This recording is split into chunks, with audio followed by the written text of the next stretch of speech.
तेजश्री, सगळ्यात मोठा आनंद आहे की इतक्या वर्षांपूर्वी भोगो शानबाग विद्यालय आपल्या विवेकानंद प्रतिष्ठानच्या शाळेत सावखेड्याला आमची विद्यार्थिनी होती. हे विद्यार्थी आणि शिक्षकाचं नातं इतकं सुंदर, इतकं छान असतं आणि सौख्यदायक असतं.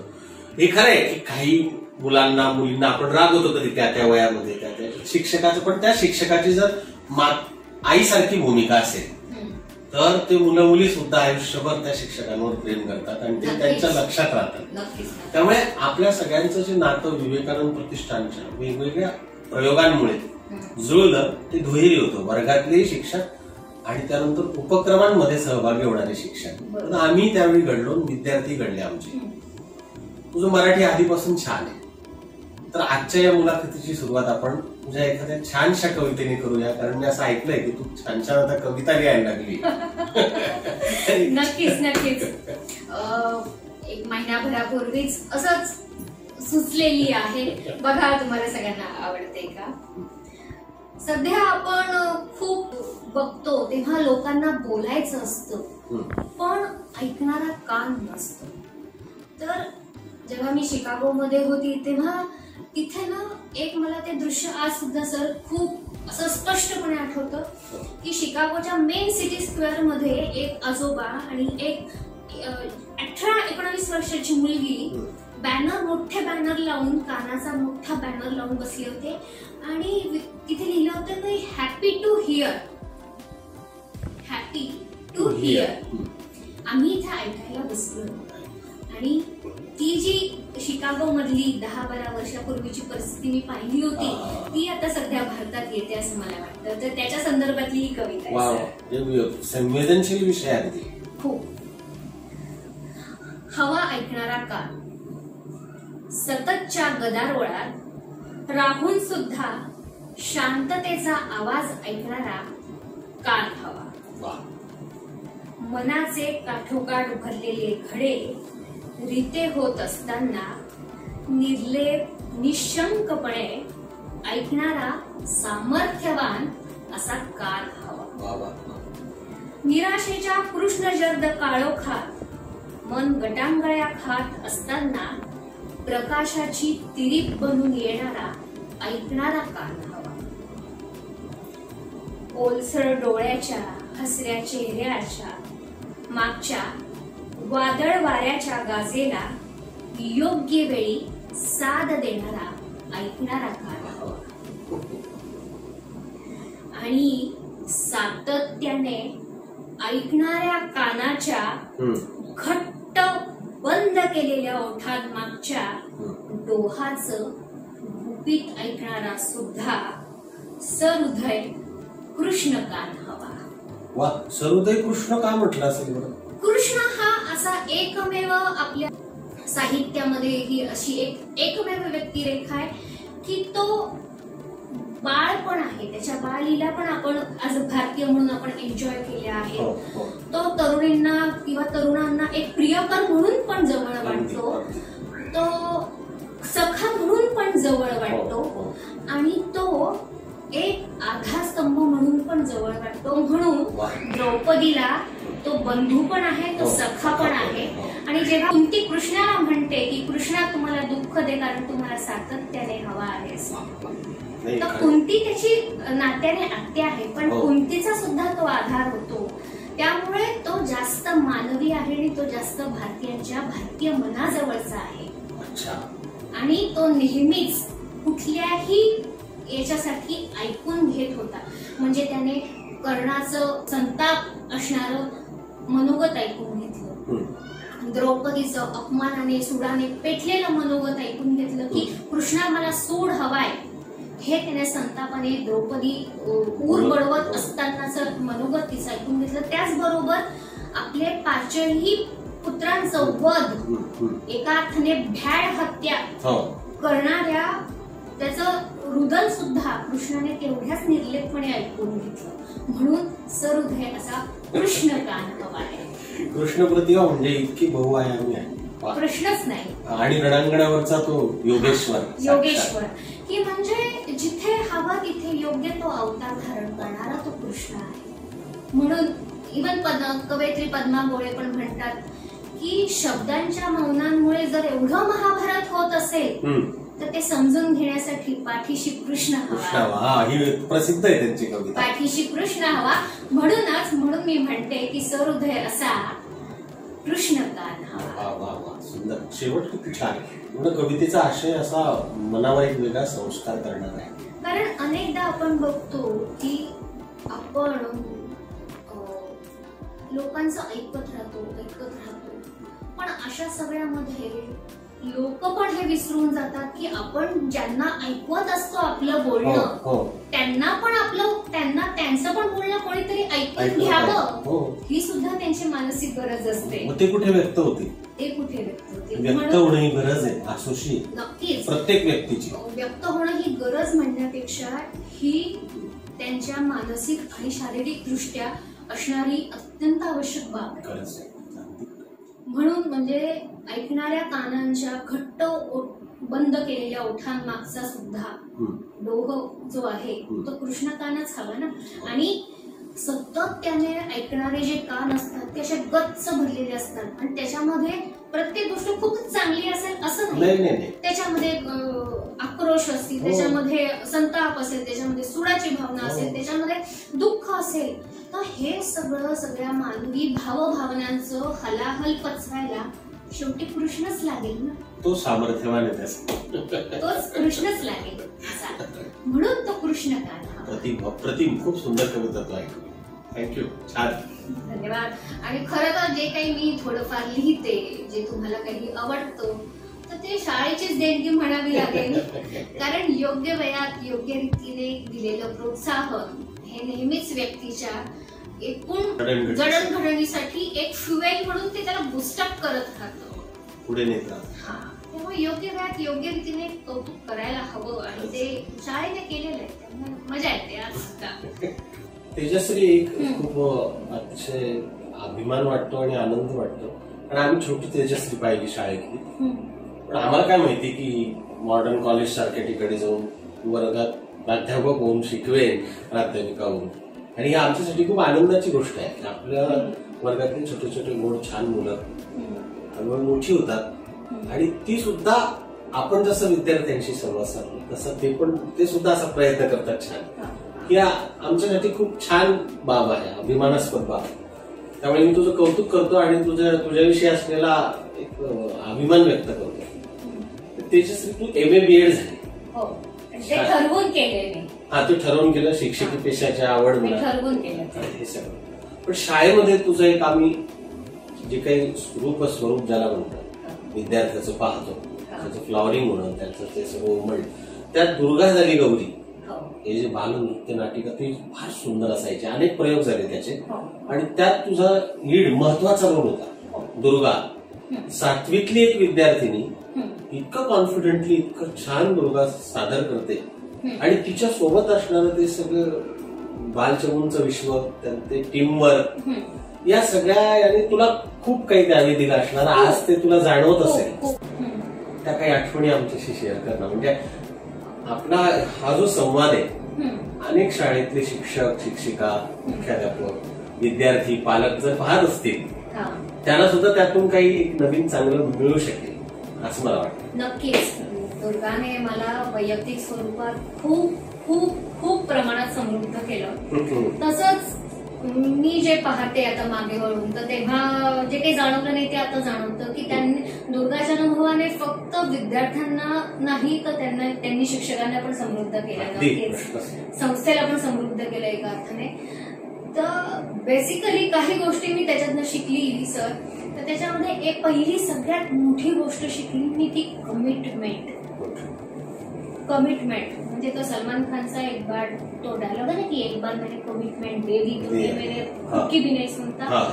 तर ती कमिटमेंट मी त्याच्याकडनं शिकली. ऍज अ लीड रोल मला माहिती होतं किंवा माझ्याकडनं ती अपेक्षा होती की मी जर बाकीचे जर 100 करत असतील प्रयत्न, तर ऑफकोर्स मी ऍज अ लीड रोल मी जवळपास 200% प्रयत्न करावे अशी अपेक्षा होती. किंबहुना अपेक्षा म्हणण्यापेक्षा तो एक आग्रह होता. म्हणजे सकाळची शाळा, त्याच्यानंतर दुपारचे क्लासेस, त्याच्यानंतर परत संध्याकाळी येऊन माझ्या स्वतःच्या रोल्सची की जे फक्त सिंगल आहेत अशा रोल्सची परत अभ्यंकर दिदींच्या घरी प्रॅक्टिस, ती पण 2 ते 2.5 तास करणं, तेही 7वीत असताना. तेही 7वीत. आणि मेन म्हणजे दिदींनी पण अगदी करवून घेतलं. म्हणजे ते पण काय, त्यांची पण स्वतःची ते आम्हाला शिकवायच्या शाळेमध्ये. त्याच्यानंतर घरची कामं, त्याच्यानंतर आई म्हणूनची जबाबदारी असतात त्या. आणि इतकं सगळं होऊन सुद्धा हसऱ्या चेहऱ्याने कुठेही काय नाही, किती ना काय किती वेळा सांगितलं तरी हा उजव्या हाताच्या ऐवजी डावाच हात बाहेर करते असं कुठेही कॉमेंट न करता माझ्याकडनं ते करवून घेणं, आणि बेसिकली माझ्यासारख्या स्ट्रॉंग हेडेड मुलीकडनं करवून घेणं शांततेमध्ये, हे खूप म्हणजे त्यामुळे ती कमिटमेंट मी शिकली त्याच्याकडनं. आणि मला तुम्हाला पण आठवत असेल की काही वेळा खूप ताप असताना, खूप सर्दी खोकला असताना सुद्धा मी प्रयोग केलेले. मला आठवतं. हा, म्हणजे एकदा तर खूप ताप होता तुला. खूप ताप म्हणजे सादरीकरणात नाही जाणवलं, पण जवळपास 2-1 ताप होता. राणाविकर सर, हे सगळे जण स्टाफ असे काळजी करून आता काय होईल तेव्हा राणाविकर सरांनी मला विचारलं होतं. मी लिटरली बेड रिडन होती, मला उठता पण येत नव्हतं. तर का कॅन्सल करायचा का शो? मी म्हंटल सर तिकीट विकले गेलेत ना, आपण शब्द दिलाय ना, आता मागे नाही फिरायचं.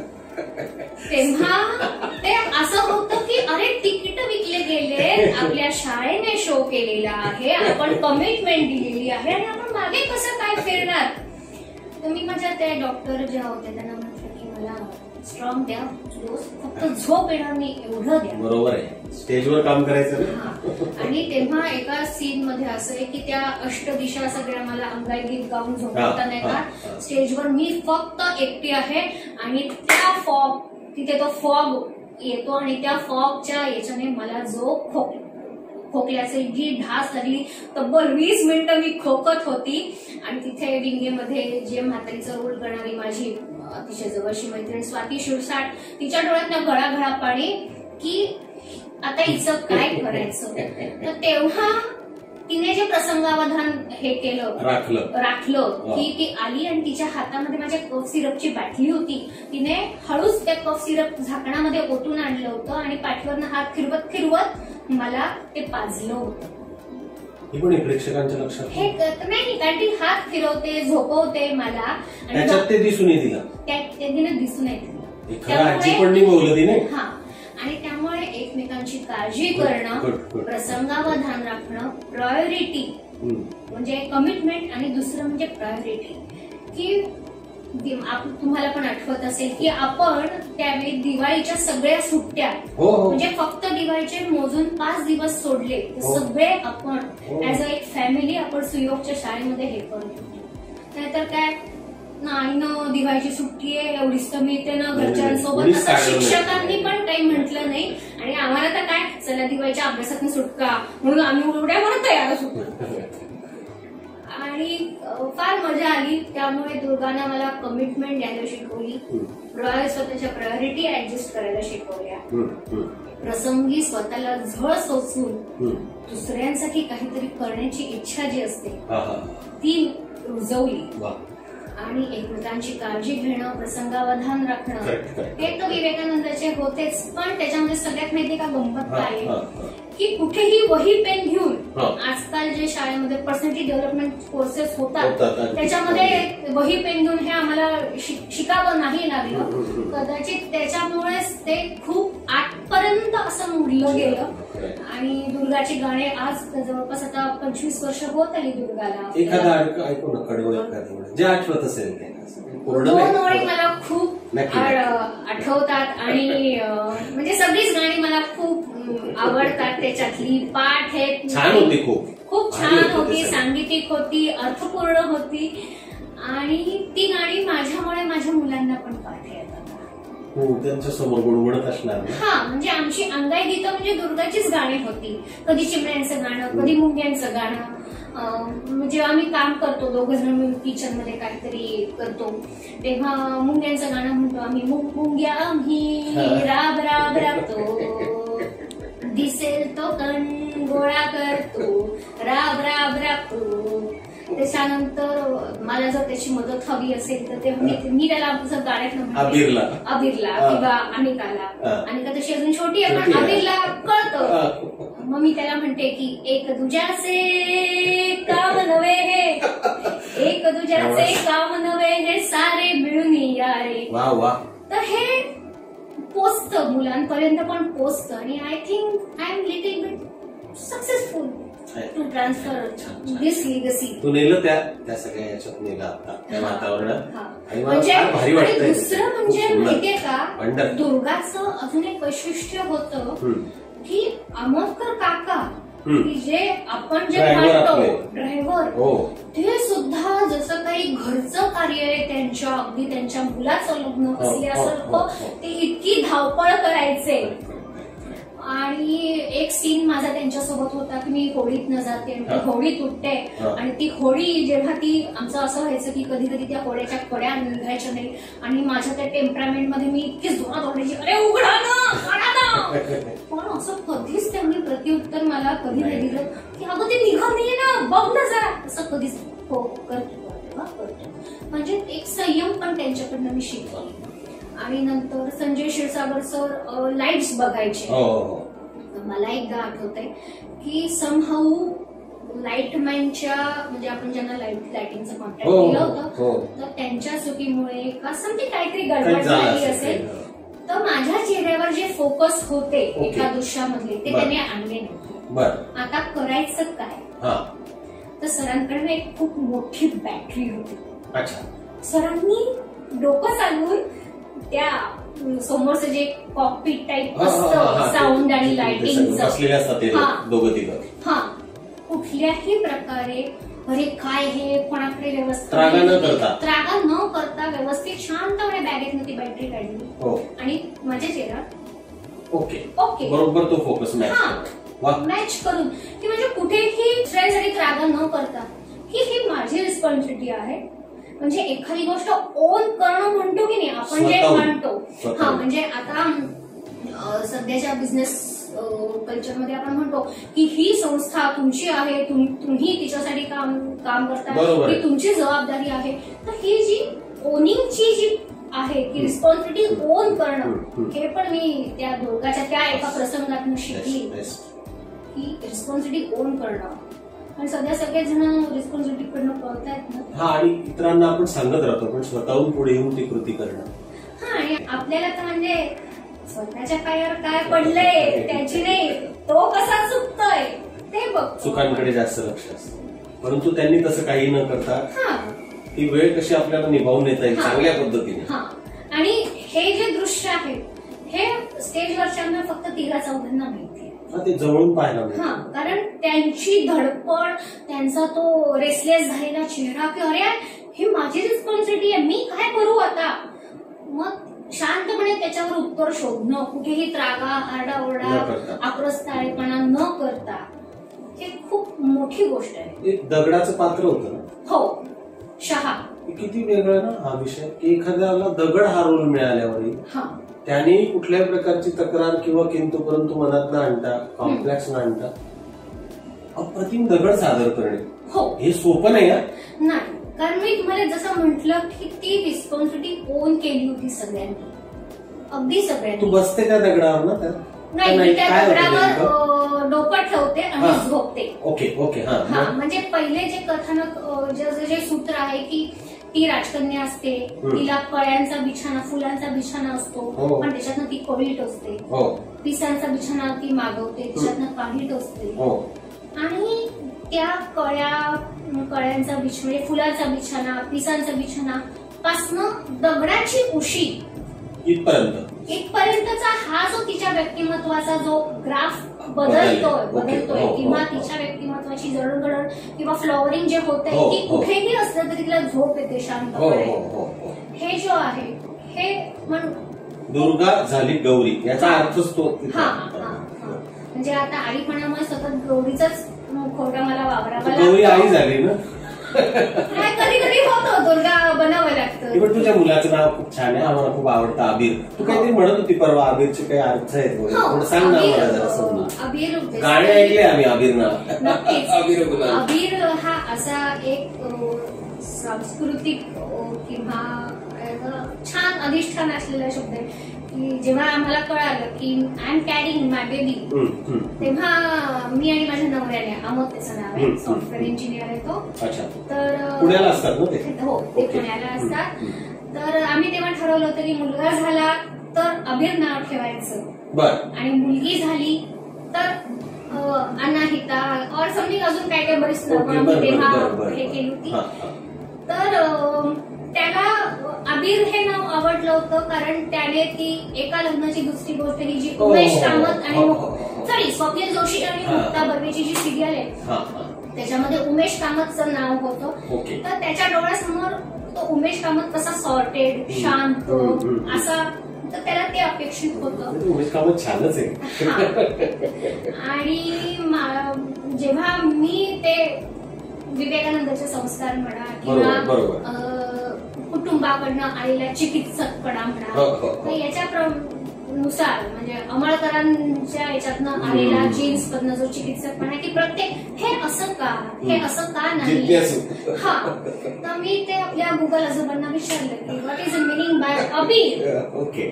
तर गुगल आजोबाच आहेत ते, धडाधड आमचे आदर्श आहे. बरोबर.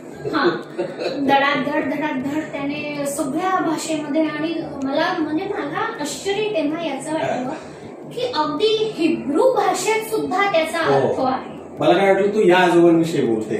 नाही, मी गुगल आजोबा सगळ्या जगाला मार्गदर्शन आहे. मी गुगल आजोबा.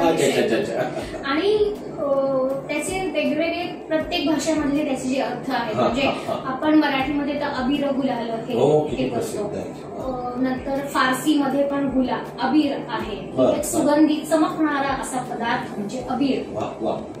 आणि त्याच्यानंतर हिब्रू मध्ये म्हणजे ब्रेड, शूर आणि अंतःकरणाने दयाळू, दोन्ही एकत्र म्हणजे त्याचा मिलाफ येतो. तो मिलाफ आहे म्हणजे तो शूरपणा आहे आणि तितकाच कनवाळूपणा आहे. आणि बेंगॉलीमध्ये त्याचा अर्थ आहे की आकाशाची जी स्थिती असते सूर्योदय आणि सूर्यास्ताच्या अगोदर आणि नंतरची, त्याचा जो आपण त्याला संधी प्रकाश म्हणतो किंवा आपण मराठीमध्ये त्याला संधी प्रकाश म्हणतो, त्यावेळेचं आभाळ किंवा आभाळ नाही म्हणता येणार, आभाळ भरलेलं असतं आकाश, त्यावेळेचं आकाश म्हणजे अबीर.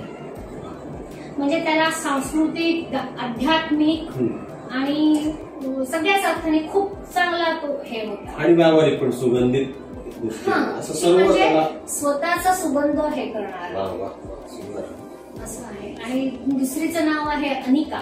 तुला एक मुलगा एक मुलगी आहे ना? हो. आणि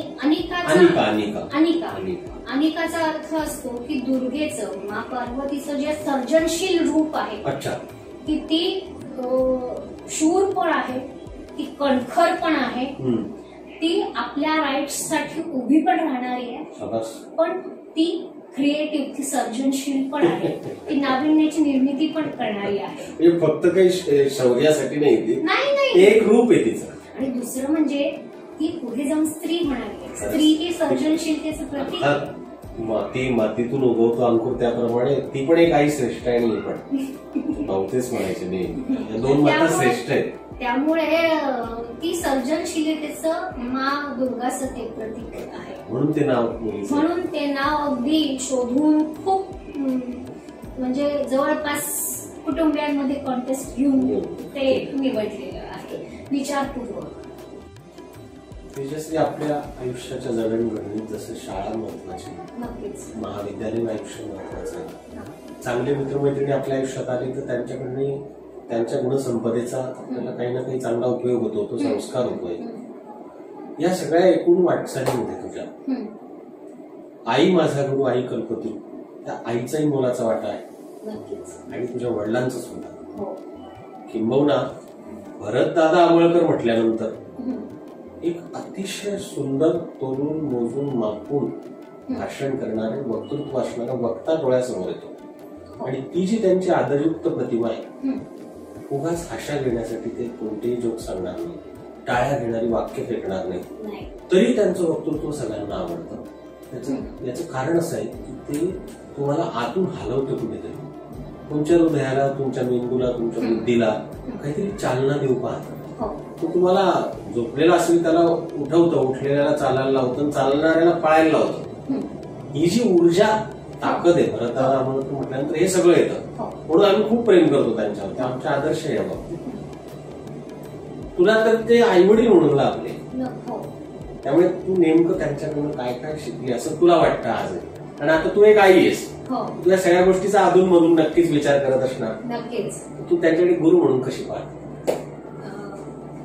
मी त्यांना गुरु म्हणण्यापेक्षा गुरु आहेतच, त्यात काही शंकाच नाही. पण ऍज अ आई बनल्यानंतर जेव्हा मी माझ्या आईकडे ऍज अ थर्ड पर्सन म्हणून पाहते, तर त्याच्यावर मी एक लिहिलेलं छोटं आर्टिकल मदर्स डेला माझ्या फेसबुकच्या अकाउंटवर तुम्हाला वाचायला मिळेल, प्रिय आई म्हणून. तर त्याच्यामध्ये मी आईकडनं शिकली तर खूप गोष्टी तिच्याकडनं शिकण्यासारख्या आहेत. ऍज अ व्यक्ती म्हणून ती तिचा टोकाचा आग्रह असतो की कुठलीही गोष्ट तुम्ही जबाबदारी घेतली की ती 100% करा. तिचा हा टोकाचा आग्रह असतो आणि एखादं काम घेतलं किंवा तिने सांगितलं की ते पटकन त्या क्षणी व्हावं हा तिचा आग्रह असतो, की ज्याला मी आतापर्यंत 99% वेळा घंटाच वाजवले. प्रतिसाद दिला. हा, प्रतिसाद दिला नाही तिने, आम्ही जरी दिला नाही तरी तिने ते जबरदस्ती करून घेतलेलं आहे. अनेक गोष्टी माझ्याकडनं आणि तिच्या अनेक गोष्टी माझ्यामध्ये आहेत ऍज अ आई म्हणून. त्या आईने वाचायलाही लावलं असेल ना ते चांगलं, हे वाच ते वाच, संगीत आई. आईने ना, मला आठवतंय सर की जे पप्पांच्या व्यवसायाचे सुरुवातीचे दिवस होते आणि व्यवसाय म्हटला तर त्याला काही फिक्स असा टाइम फ्रेम नसतो. तर आम्ही आमच्या सगळ्यात जो पहिलं जे घर होतं गणेश कॉलनीचं, त्याच्याही आधी प्रधान अपार्टमेंटच्या आधीचं, तर गणेश कॉलनीचं असं आम्ही फर्स्ट फ्लोअरला राहायचो, जिना असायचा. तर जिन्यावर ती आणि मी बसायचो. टीव्हीचं दोघांनाही आज सुद्धा वेळ नाही. हा, त्यामुळे मला पण वेळ बऱ्याचशा माता भगिनी महिला सिरियल पाहण्यात बराच वेळ घालवतात. कारण तिचं माझ्या आजीचं आणि माझ्या मोठ्याचं म्हणजे माझ्या वडिलांच्या आईचं असं स्पष्ट मत होतं की त्याच्याऐवजी आम्ही काहीतरी जास्त चांगलं करू शकतो तेवढ्या वेळामध्ये. मग ते घरकामातलं असू दे, ते स्वयंपाकातलं असू दे, किंवा ते स्वतःसाठी वेळ देणं असू दे. तर मग मी तुम्हाला सांगत होती की तेव्हा संध्याकाळच्या वेळी पप्पांची गणेश कॉलनीच्या जिन्यावर आम्ही बसून पप्पांची वाट बघत असायचो. तेव्हा ती मराठी कविता मला ऐकवायची आई. मग त्याच्यामध्ये कधी कवी अनिल असतील, कधी कुसुमाग्रज असतील, कधी बाबा बोलकर असतील, तर कधी अगदी ग्रेस सारखे आज सुद्धा समजण्याला पचायला असे अवघड कवींच्या कविता सुद्धा ती मला ऐकवायची. तर तिच्याकडनं हे जे शब्द, लय, ताल याची जी समज किंवा याची जी रुजवण झाली ती म्हणजे मला आज सुद्धा अनेक जण म्हणतात की तुझी शब्द निवड योग्य प्रसंगी योग्य असते. तर ती त्या पायऱ्यांची देणगी आहे, गणेश कॉलनीच्या पायऱ्यांची ती देणगी आहे. असं अनेक गोष्टी. आणि तिने कधीही म्हणजे आई आणि पप्पांनी दोघांनीही माझ्या कुठल्याही प्रश्नाला तुला काय कळतंय, लहानच तू असं म्हणून कधीही टाळलं नाही. तो गुण मी आई म्हणून माझ्या मुलांसाठी वापरते. अनेक घरात असतं तसं, ते मुलं कोमेजून जातात. हा, आमच्याकडे ते कोमेजलेले नाहीये, कारण ते मला त्यांनी कोमेजून दिलं नाही. आणि दुसरं म्हणजे तिने मला ना खूप मोठा परिवार दिला.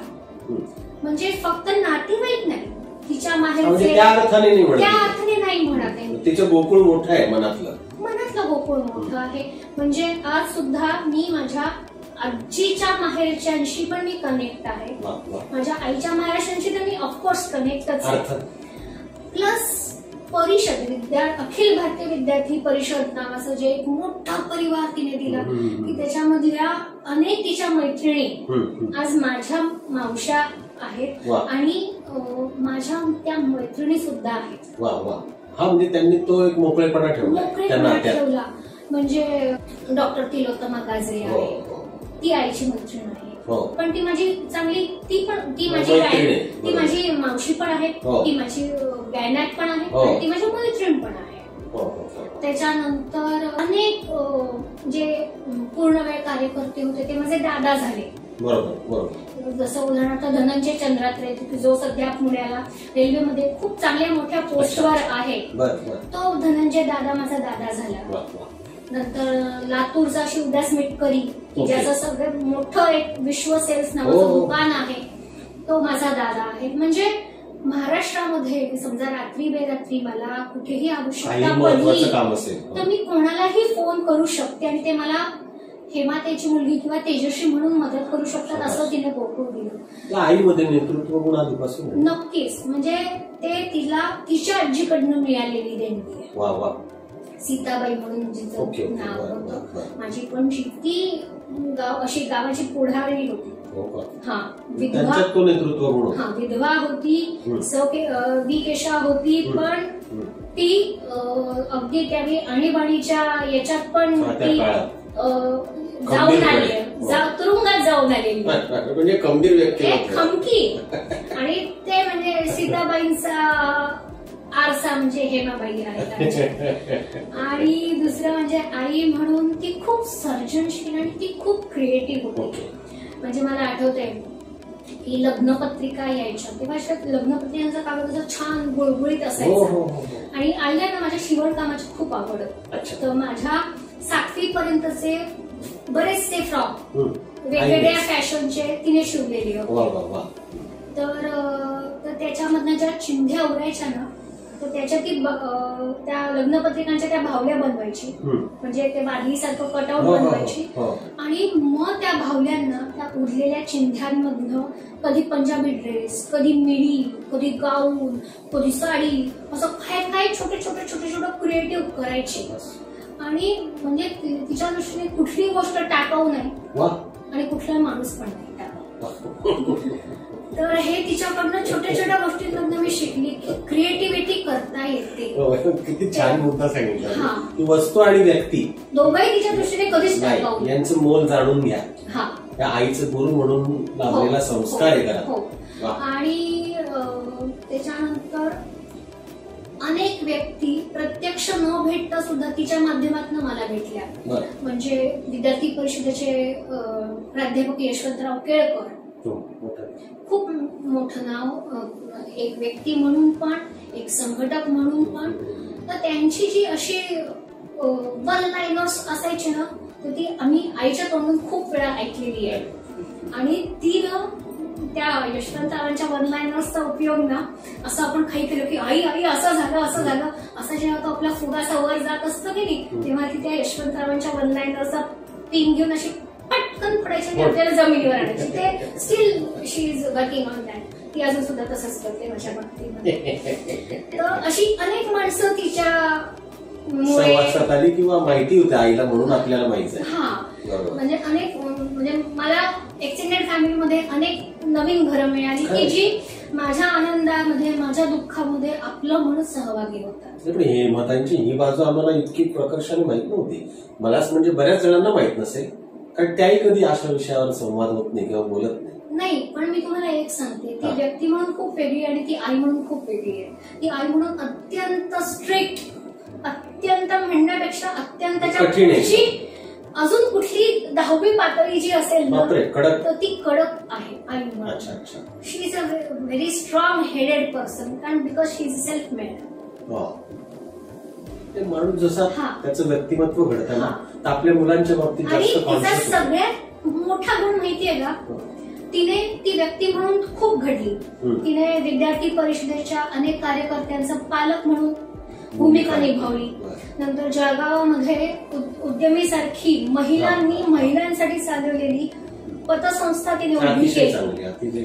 त्याच्यानंतर जळगाव किंवा उत्तर महाराष्ट्रामध्ये एक्सरे, MRI यासारख्या सुविधा देणाऱ्या ज्याची आवश्यकता होती त्या काळामध्ये, असं KDRC उभं केलं आपल्या काही मेडिकलच्या फील्ड मधल्या लोकांना. सगळ्यांचं सहकार्य. पण या सगळ्यामध्ये माहितीये कसं, तिचं सगळ्यात मोठे पण काय, तिने तिच्या आईपणाचा हात कधी सोडला नाही. आईपणाचा हात म्हणजे तिने कधीही असं हे केलं नाही की मला ही मीटिंग आहे त्यामुळे हा तुझा खाऊ आहे, शाळेनंतर यायचा, हा खाऊ खाऊन घ्यायचा आणि do what you want to do, असं केलं नाही. किंवा कामवाली बाई सांभाळत बसेल तुला, असं कधीच केलं नाही तिने मला. की ती जिथे जायची ना तिथे त्या रिक्षावाल्या काकांना सांगायची की काका आज तेजस्वीला की नाही परिषदेच्या कार्यालयात सोडा, आणि तिथे ऑलरेडी माझी कपड्यांची, माझी पाण्याची बॉटल, माझा खाऊचा डब्बा असं असलेलं असायचं. म्हणजे ते पूर्वतयारी. हा, पूर्वतयारी. मग तिथे ती माझे कपडे चेंज करायची, मला खाऊ पिऊ घालायची आणि मग ती तिची मीटिंग चालू करायची. म्हणजे त्याही कर्तव्यात चुकायचं नाही. हा, म्हणून म्हणजे आज मी जेव्हा आई म्हणून माझ्या जबाबदाऱ्या घेते, बरोबर, तर आईपणाच्या जबाबदाऱ्या, व्यक्ती म्हणूनच्या जबाबदाऱ्या, सून म्हणूनच्या जबाबदाऱ्या घेताना अजून पण ज्या काही कर्तव्य, हे तर कर्तव्य झाली माझी, पण एक प्रोजेक्ट अस्मीच्या जबाबदाऱ्या ज्या आहेत त्या घेताना की 100% सगळीकडे द्यायचा हा जो तिचा आग्रह आहे हा मला खूप म्हणजे उपयोगी ठरतो. ओढाताण होते नाही असं नाही, पण त्यातला जो आनंद शोधण्याची तिची जी शिकवण आहे ती फार उपयोगाला येते. आणि तुम्ही तसं म्हटलात तसं पप्पा, आमचं कसं माहितीये का दोघांचं, पटत तर नाही एकमेकांशी, पण करमत पण नाही आम्हाला दोघांना. तुमचं नात्यातलं जिव्हाळा वेगळा आहे, आम्ही पाहिलंय, शिक्षक म्हणून पाहिलाय जवळ. हा, आणि म्हणजे माझ्या व्यक्ती म्हणूनच्या ज्या सवयी आहेत त्याच्यापैकी 90% सवयी या पप्पांच्या आहेत. उदाहरणार्थ त्यांचा मेथॉडिकलपणा. मी प्रचंड पप्पांसारखी मेथॉडिकल आहे. त्यांना त्यांच्या वस्तूला दुसऱ्या कोणी हात लावलेला ठीक आहे, पण त्या इकडे ठिकडे ठेवल्या की जागा बदलली की ते अस्वस्थ होतात. सेम माझं पण आहे की वस्तू वापरा, पण तुम्ही सांगून वापरा आणि नंतर त्या नीट ठेवा. बरोबर, ज्या जागी तीच वस्तू. हा त्यांचा. आणि सातत्याने अपडेट राहणं हा त्यांचा खूप मोठा गुण आहे की जो माझ्यामध्ये आहे असं मी मानते. की मग ते राजकीय संबंधातलं अपडेटेशन असो, सामाजिक असो, शैक्षणिक आहे. आणि तुम्हाला सांगते की आज सुद्धा टेक्नॉलॉजीमध्ये मला ज्या 10 गोष्टी माहिती असतील त्यांना 15 गोष्टी माहिती आहेत माझ्या पुढच्या. ते शिकून घेतात, ते नेहमी शिकण्यासाठी असतात. तर म्हणजे आजच्या भाषेत सांगायचं तर माझं सॉफ्टवेअर हे पप्पांचं याचं व्हर्जनचं सॉफ्टवेअर आहे. आणि मला पप्पांनी 5वीच्या सुट्टीमध्ये विचारलं होतं की तुला काय हवं, तर तेव्हा लकीली अर्चना पाटील, मला त्या विद्यार्थिनीचं नाव सुद्धा लक्षात आहे, की तिने सांगितलं होतं की तुला पुस्तकं वाचायला आवडतात ना, मग तू श्रीमान योगी वाच. अरे वा. हा, आणि मी म्हणजे काय ओके वाचून बघू असं म्हणून मी पप्पांना सांगितलं की ओके मला श्रीमान योगी हवं. आणि ते तेव्हा काहीतरी 670 का 680 रुपयाचं मोठं पुस्तक आहे. Without asking any single word question त्यांनी मला ते पुस्तक दिलं. आणि त्याच्यावर त्यांच्या सवयीप्रमाणे त्यांनी छोटंसं पत्र लिहिलं.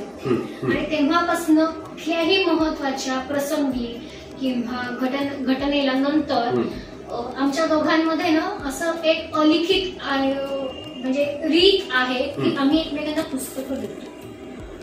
वडील आणि मुलगी. वा, भारी एकदम. किती सुंदर नातं आहे. आणि त्याच्यामध्ये त्या पुस्तकाला जसं मी तुम्हाला आधी सांगितलं की आईने मला शब्द, लय, ताल, बरोबर याची गोडी लावली, तर पप्पांनी ती जी गोडी आहे ती वाढवत नेली. आणि पुस्तकात मला आवडतच होती कारण तो बहुतेक आमच्या अमळकरांच्या जीन्सचा एक पार्ट असेल.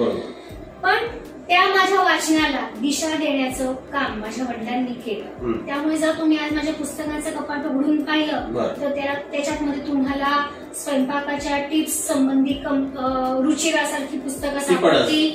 त्याच्यानंतर सार्थ दासबोध पण तुम्हाला सापडेल. त्याच्यानंतर गॉडफादर पण तुम्हाला सापडेल. नंतर monk who sold his Ferrari, असे म्हणजे विविध विषयांवरचे, भाषांच्या वरचे पण तुम्हाला पुस्तकं माझ्या कपाटात सापडतील. ही देणगी माझ्या वडिलांची आहे. पसायमध्ये सुद्धा तशी पुस्तकं आहेत या बंगल्यात घरी, इथे प्रत्येक मजल्यावर आहे. प्रत्येक मजल्यावर. हो, दादांनी एवढं ग्रंथालय केलं. हो, त्याच्यामध्ये माझी पण आहेत, आईची आहेत, माझ्या आजीची म्हणजे जिला मी मोठ्याही म्हणायचो तिची पण आहे. आजी वाचायची का? आजी वाचायची म्हणजे खूप वाचायची ती. तिची स्वतःची वाचनाची मेंबरशिप होती. अच्छा. हा म्हणजे माझ्या लग्नानंतर 1 महिन्यानंतर तिचा जेव्हा मला फोन आला तेव्हा तुम्हाला काय वाटतं की एक आजी आपल्या नुकत्याच लग्न झालेल्या नातीला काय विचारू शकते? काय वाटतं तुम्हाला? कसं चाललंय बाई? छान आहे ना सगळं? सगळ्यांचे स्वभाव छान आहेत ना? तू रोवली की नाही अजून? हे एवढं एक कॉमन मला माहिती. तर ती मूलतः ती वेगळ्या पिंडाची होती. ओके. तर तिने मला विचारलं, तेजश्री वाचनालयाची मेंबरशिप घेतली का? पहिला प्रश्न हा होता की तू स्वयंपाक पाणी करायला लागली का? सासू कशी आहे? तुझ्या आजचे पदार्थ आवडतं की नाही? ती काळजी असते कोणत्याही आजीला. तर ती मूलतः मी आधी सांगितल्याप्रमाणे ती वेगळी होती. त्यामुळे तिने पहिला प्रश्न मला विचारला, तेजश्री वाचनालयाची मेंबरशिप घेतली का? घेतली नसेल तर आज संध्याकाळी पहिले ते काम कर, वाचत राहा. मोठी आई खरंच. तू वाचशील तर तू जिवंत राहशील आतून. अशा मोठ्या आईला नमन करावं कृतज्ञतापूर्वक. कारण हा खूप चांगला संस्कार आहे. वाचन संस्कार हा सर्वश्रेष्ठ संस्कार. आणि वडिलांमध्ये त्यांच्यातूनच आलं म्हणजे आई भरपूर. म्हणजे माझ्या मोठ्याचे बरेचसे गुण माझ्या वडिलांमध्ये आणि तिच्यामुळे त्यांच्यामुळे माझ्यामध्ये की आम्हाला स्मरणशक्ती हा जो एक वरदान आहे आणि योग्य वेळी योग्य ते ठिकाणी योग्य ते आठवणं हा सुद्धा करणं. बरोबर. दादा किती छान सांगितलं. आणि हे आम्हाला मोठ्याकडनं पप्पांना मिळालं. पप्पांनी ते माझ्यामध्ये कल्टिवेट केलं आणि फ्लॉरिश केलं. आणि त्यांचं अजून एक सगळ्यात मोठं गुण माहितीये का काय आहे की ते माणसांना ना धरून राहतात. की योग्य त्यावेळी योग्य त्या ठिकाणी योग्य त्या माणसाला फोन करणं, त्याची विचारपूस करणं, त्याला आपलेपणा देणं, हे जे आहे म्हणजे माणसं धरून ठेवणं, कुटुंब धरून ठेवणं, हे मी त्यांच्याकडनं शिकले. वडिलांकडून. मी त्यांच्याकडनं शिकले. आता आमचे 25 वर्षापासून संबंध आहे. किती ऋणानुबंध छान. म्हणजे अनेकदा असं होतं की पप्पांच्या वाढदिवसाला तर मी गमतीमध्ये म्हणते की पप्पांचा दरबार भरतो. तर आणि मी आवर्जून जेव्हा भारतात असते तेव्हा मी पप्पांच्या वाढदिवसाला जळगावला असते. तर तेव्हा त्यांच्या फोनची जबाबदारी मी अनेकदा असं गमतीमध्ये म्हणते की स्वीकारलेली, जन्मापासून स्वीकारलेली ती टेलिफोन ऑपरेटरची ड्युटी आहे. कारण हे त्यांना पण माहिती आहे की त्यांची जी लोक आहेत, त्यांची जी माणसं आहेत, त्यांच्याशी मी पण कनेक्ट आहे आणि ते सुद्धा माझ्याशी कनेक्ट आहे. आणि अनेक लोकांचा स्नेह म्हणा, अनेक लोकांचा आशीर्वाद त्यांच्या माध्यमातून आम्हाला मिळाला. म्हणजे अविनाश आचार्य असतील, भवनलालजी जैन असतील, त्याच्यानंतर नर्मदालयाच्या भारती ठाकूर, अशा अनेकांशी पर्सनल लेवलवर मी कनेक्ट झाली. त्यांचा स्नेह मला लाभला. अशा अनेक गोष्टी मी शिकली पप्पांकडनं. आणि तुम्हाला बिलोरी आरसा कसा असतो माहिती आहे तुम्हाला की त्याला वेगवेगळे कोण असतात, त्याचा वेगवेगळी शेड असते. तर माझ्या दृष्टीने जर पप्पांचं वर्णन करायचं म्हटलं तर ते एक बिलोरी आरसा आहे. खूप बिलोरी आहे की त्याचा असा एक वेगळा म्हणजे त्याचा हाच रंग किंवा हाच कोण असं नाहीये. आणि ते आजोबा झाल्यानंतर माझी मुलं त्यांना आबा म्हणतात. पाहिलं मी आता मग अबीर आणि अनिका त्यांना आबा म्हणतात. तर त्या बिलोरी काचेचा आतापर्यंत कोणीही न पाहिलेला तो जो एक कोण होता, तो जो एक रंग होता, तो असा झळझळत असा बाहेर पडला. आजोबा आणि नात आणि म्हणजे नातू आणि म्हणजे माझे मुलं तर जळगावला आल्यानंतर आपली आई कुठे आहे काही गरज नसते त्यांना. त्यांच्यासाठी आबा आहेत ना बस. म्हणजे ते त्यांना घेऊन साईटवर जातील, त्यांना खाऊ पिऊ घालतील असं. म्हणजे अगदी माझ्या वडिलांनी माझी आई मला सांगते की मी जवळपास सव्वा वर्षाची होईपर्यंत मला हातात घेतलं नव्हतं. आणि माझ्या मुलीला म्हणजे अनिकाला तेव्हा माझा नवरा भारतात नव्हता, तो त्याच्या ऑफिसच्या कामासाठी परदेशी होता. तर तो नव्हता म्हणून किंवा नाही मी आजोबा आहे आणि माझी रिस्पॉन्सिबिलिटी आहे असं म्हणून ते तिला सांभाळायचे. अगदी 2 तासाच्या मुलीला ते, आणि मी अशी त्या बेडवर झोपून अशी बघायची की म्हणजे ब्रह्म पाहिलं म्हणजे काय हेच राहिलं होतं का आयुष्यात पाहायचं माझ्या, असं म्हणून खूप. आणि म्हणजे अबीर जेव्हा हेतरानिकाच्या वेळी झालं, त्याच्या आधी अबीर जेव्हा लहान होता तेव्हा माझ्यावर एकटीवर ताण पडू नये किंवा बाकी सगळ्यांवर ताण पडू नये म्हणून त्यांनी सांगितलं की संध्याकाळचे 2 तास मी याला सांभाळेल. आणि मीटिंग असली जरी घरामध्ये तरी त्यांची वेळ झाली तरी मी त्यांचीच मुलगी ना, त्यांनी रिस्पॉन्सिबिलिटी घ्यायची तर निभावी तर लागेल. मी ते गाठोडं त्यांच्या मांडीवर ठेवून द्यायची आणि ते without giving me any look की हाऊ डेअर यू, ओके असं म्हणून ते सांभाळत 2 तास त्याला झोपून द्यायचे. तर ते म्हणजे पप्पा म्हणजे बिलोरी आरसा आहे. त्याचं कारण आहे त्यांच्या आयुष्यात ते इतके मोठे झाले. आणि सगळ्यात मोठं म्हणजे त्यांचा ते तुम्ही आता म्हटलं की ते मोठे झाले कारण माझ्या आजी आम्हाला सांगायची की कितीही म्हणजे अगदी एखाद्या समोरच्याने तुम्हाला कधीतरी इसवी सन पूर्व काळात सुद्धा अगदी अर्ध्या पैशाची जरी मदत केली ना तर यू शुड बी थँकफुल. आणि बोथ म्हणजे ते दोघंही खूप थँकफुल आहेत म्हणून ते मोठे आहेत. म्हणजे बायबलच्या नव्या करारामध्ये एक वाक्य आहे, जो कृतज्ञ राहील तो मोठा. वा, आपल्या सगळ्या मुलाखतीचा केंद्रबिंदू आहे आता. जो ज्याचा मस्तक खाली राहील तो चढेल. वा, हा म्हणजे त्यासाठी नमणार वंदन करणार. म्हणजे तुम्ही कुठलीही इतिहासामधली कुठलीही मोठी व्यक्तिमत्व बघा तर ती नम्र असतात, मोठी माणसं तशीच असतात. आणि म्हणजे आज सुद्धा माझ्या आई वडिलांना अगदी अबीर अनिकाकडनं नवीन गोष्ट शिकायला लाज नाही वाटत. आणि दुसरं म्हणजे सगळ्यात महत्वाचा गुण म्हणजे जो माझ्या आजीकडनं माझ्या मोठ्या आईकडनं पप्पांमध्ये आला, ते कधीच निराश होत नाहीत. ते कधीच निराश होत. तुला आता मगाशी सांगत होते ते कधीच निराश होत. कोणातरी समजावत होते फोनवर की रात्र किती काळोखी असते, 12 तासांची असते. आणि दुसरं म्हणजे ते कधीच निराश होत नाही आणि त्यांना ना नेहमी वाईट गोष्टीमधनं चांगलं शोधण्याची खोड आहे दोघांनाही. आणि म्हणजे जर आपण म्हटलं ना की काय ना किती आभाळ आलाय ते म्हणतात अरे वा म्हणजे पाऊस येईल, म्हणजे सकारात्मकच बघायचं. म्हणजे every dark cloud has a silver lining असं. खूप वेगळे आहेत. आणि असं नाही की आमचं म्हणजे माझं आईचं माझं पप्पांचं नातं आम्ही खूप गोडी आहे का, बिलकुल नाही. आम्ही एकमेकांची चिकित्सा असते, आम्ही प्रचंड भांडतो, होतं ना असं. सगळ्यांना सगळं नाही आवडत, पण गुणदोष असतात प्रत्येकात नक्कीच. पण त्याच्यामध्ये ज्या काही समजा मी तुम्हाला तर शिक्षक म्हणून माहिती असेल की मी खूप आगाऊ, स्ट्रॉंग हेडेड, लवकर राग येणारी, तापट नाही हे असं आहे हे असंच व्हायला हवं किंवा हे असं का आहे असं म्हणून प्रश्नाला भांडावून सोडणारी तशी मी घरात पण होती आहे.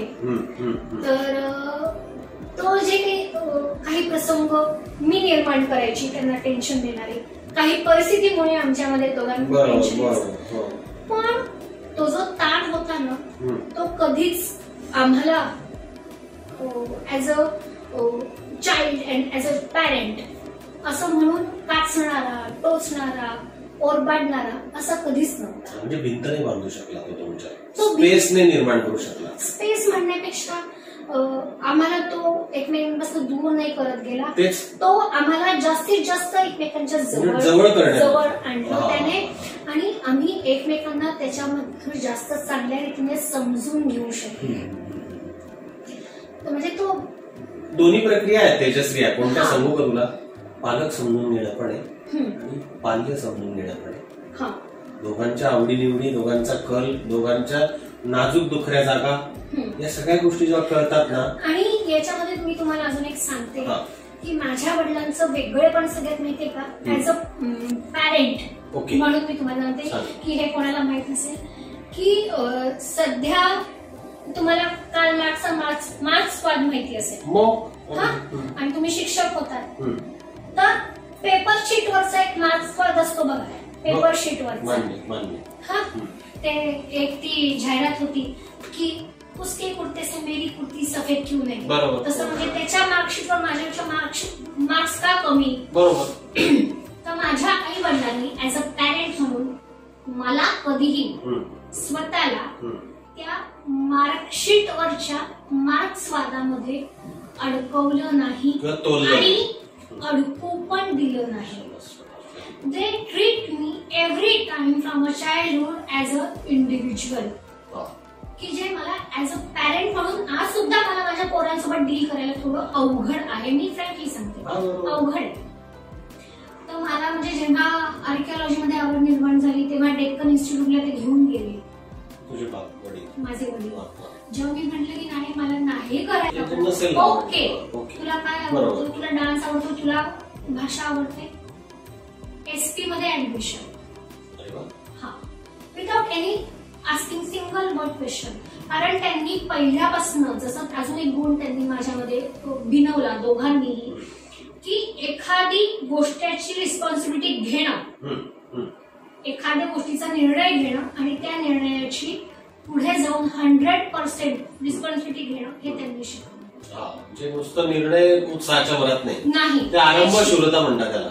त्याची रिस्पॉन्सिबिलिटी पण घ्यायला शिकवलं, जबाबदारीने पूर्ण करायचं काम. म्हणजे अगदी आईस्क्रीमचा फ्लेवर कुठला हवा इथपासून ती छोट्या मोठ्या गोष्टी असो चालू होते की आणखी काही मोठ्या मोठ्या गोष्टी असो आयुष्यात, पण त्याची 100% तू हे सांगितलं होतं, हे घेतला होता निर्णय, आता याची जबाबदारी तुझी.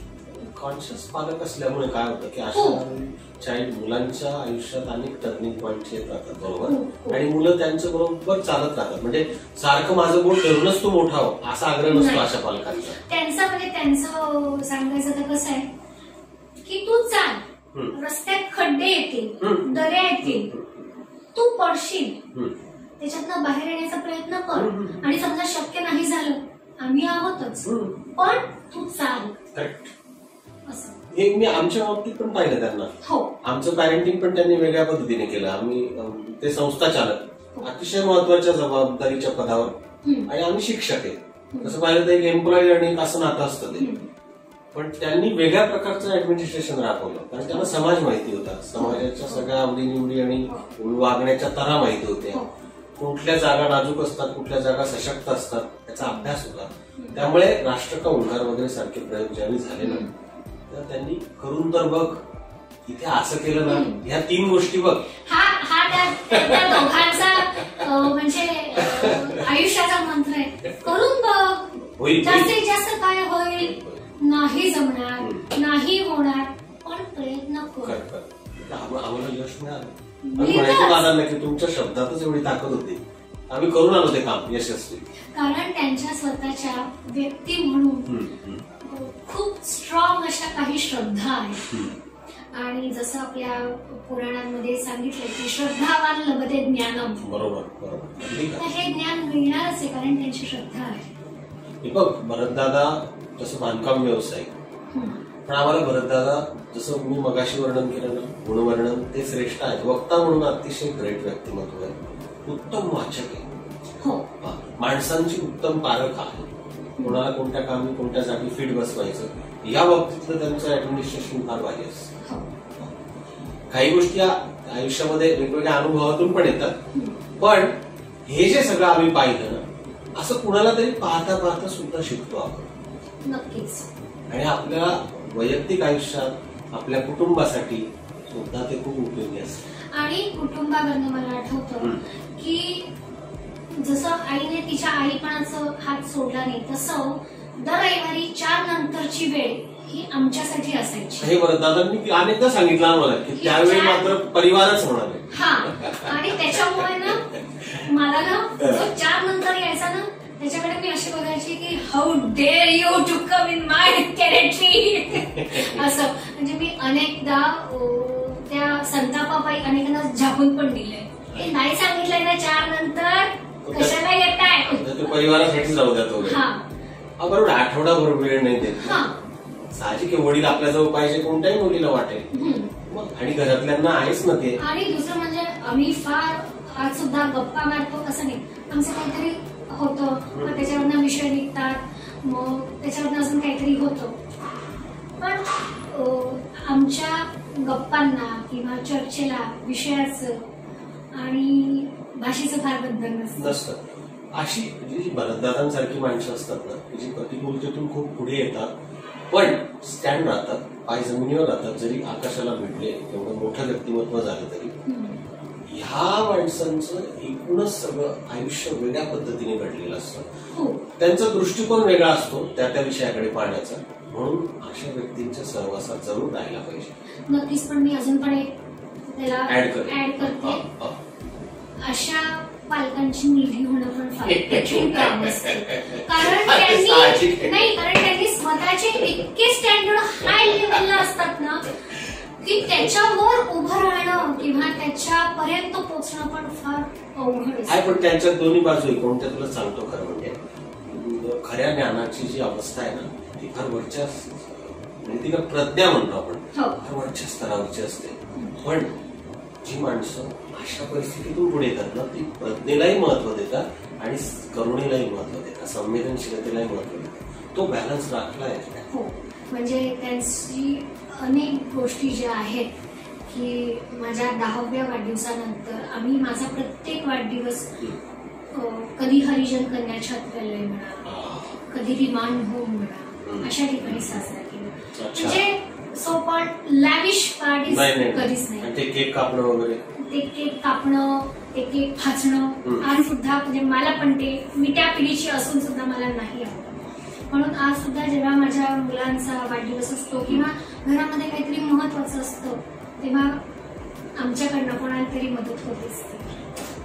मला खूप आनंद वाटतोय आज तुझ्याशी आज संवाद. म्हणजे आत्ताच अबीरच्या वाढदिवसानिमित्त एक पवन शिंपी म्हणून जो मुलगा आहे की ज्याच्या वडिलांनी आत्महत्या केली, पण तो खूप ब्रिलियंट मुलगा आहे. केली त्याला जे हवं, म्हणजे ते पसायला म्हणजे जो जे वांछिलं ते लाहो, त्याला जे हवं तेच नाव तुमच्या घराला आहे. हो, कारण तो म्हणजे तुम्हाला एक सांगते, माझी जी म्हणजे मोठी जी आहे, तर ज्ञानेश्वरांचं जे कुळ होतं त्या कुळातली होती ती. म्हणजे त्याचं जे म्हणजे त्याचं जे गोत्र कुळ म्हणण्यापेक्षा त्याचं जे गोत्र होतं ना, त्या गोत्रातली होती ती.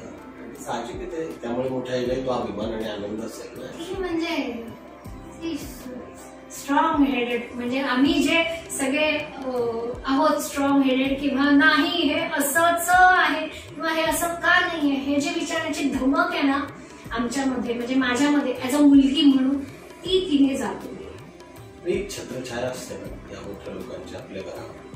ते शरीराने प्रत्यक्ष असो किंवा नसो, ते खूप काही देऊन जातात, ठेवून जातात आणि या चराचरात त्यांचे सूक्ष्म अतिसूक्ष्म असे कण असतात.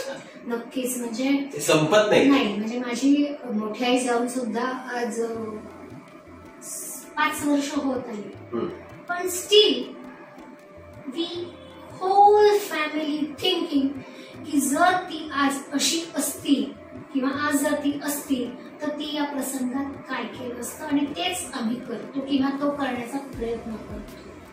म्हणजे आजोबांविषयी बोलली ते पण सांगते का थोडंसं?